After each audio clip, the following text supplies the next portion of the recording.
Stress bepushtlikka qanchalik darajada ta'sir o'tkazadi?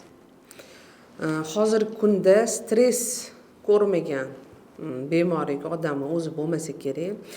Juda ham ko'p hammada stress. Chunki zamon shunga moslashib ketyaptimi yo zamon tezlashib ketyaptimi? Har bir qabulimga kelayotgan ayolda stress juda ham ko'p. Albatta, stress homilador bo'lishga to'sqinlik qiladi. Bu 100% aniqlangan va isbotlangan narsa. Shuning uchun stressdan biz hozir juda ham ko'p ishlayapmiz ayollar bilan psixologik yondashyapmiz. Uni sababi asabiylik nima sababdan kelib chiqyapti, nimaga uxlamayapti, uning o'y xayolsi, kechalari nima bilan u mashg'ul yoki ko'p telefonda o'tiradimi, Instagramdami yo bo'lmasam boshqa narsa deylik, bir xil ayollar erini rashk qilaveradi, uyda o'tirsa bo'lar bo'lmas narsalarga rashk qilib, siqilib o'sha narsaga ham ular stress qilaveradi, ular bilmagan holda. O'shalarni biz aniqlashtirib olishimiz kerak. Va yana boshqa stresslar bo'ladi, ko'pincha vahima bo'ladi. Ayollar keladi, vahima qilaveradi, ko'chaga chiqishdan qo'rqishi mumkin, yo'ldan o'tishdan vahima qilishi mumkin, yoki bolasini maktabga qo'yib yuborganda bog'chaga yaxshi o'tiribdimikin, bolam yaxshi dars qilib choy ichdimikin, yo'ldan yaxshi o'ta olarmikin deb o'ziga vahima qilib kun davomida stressni kechgacha yig'ib boshlaydi va ikkilamchi bepushtlik, birlamchi bepushtlik albatta o'sha homilador bo'lishga to'sqinlik qilishni boshlaydi.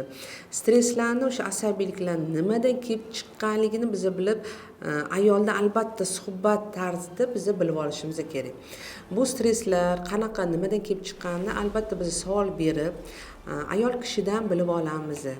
Agar deylik stress travmadan keyin bo'lishi mumkin, yoshligida travma, stresslar olgan, o'sha natijasida yoki ko'p ayollarimiz yoki kichkina paytligida onasi qo'lida o'lib qoldi, otasi yoki avariya ko'rdi, u ham stress bo'ladi.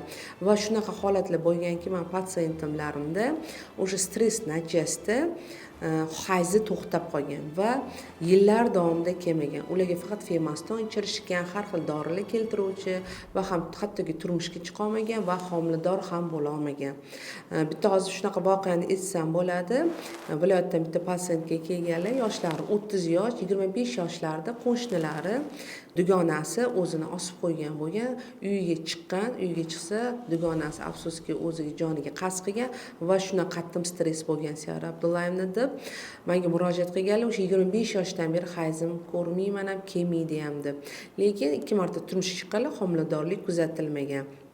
Va mana shu 10 yil ichida faqat gormon ichaverib jonimga tegdi, hamma narsa ichaverib, boshqa iloji yo'qmi deb kelganlar.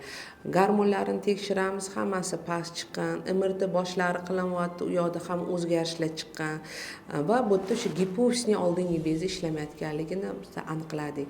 Afsuski, ba'zi hollarda shunaqa chuqur stresslarda hayz sikli tiklanmaydi va homilador bo'lishga to'sqinlik qiladi. Ba'zi hollarda hollarda biz hayzni sun'iy chaqirtirib olib, agar tuxumdonlari zaxirasi yaxshi bo'lsa, eko harakat qilamiz. O'shaning uchun stress juda ham katta rol o'ynaydi. Chunki bizani bosh miya boshqaradi. Bosh miyamiz bir me'yorda ishlasa, uyqumiz yaxshi bo'lsa, soat 10 da albatta uxlash kerak. Stresslardan yiroq bo'lib, mana mayda-chuyda stresslar bo'lsa, ayol kishi o'zini yenga olishi kerak o'sha stresslardan.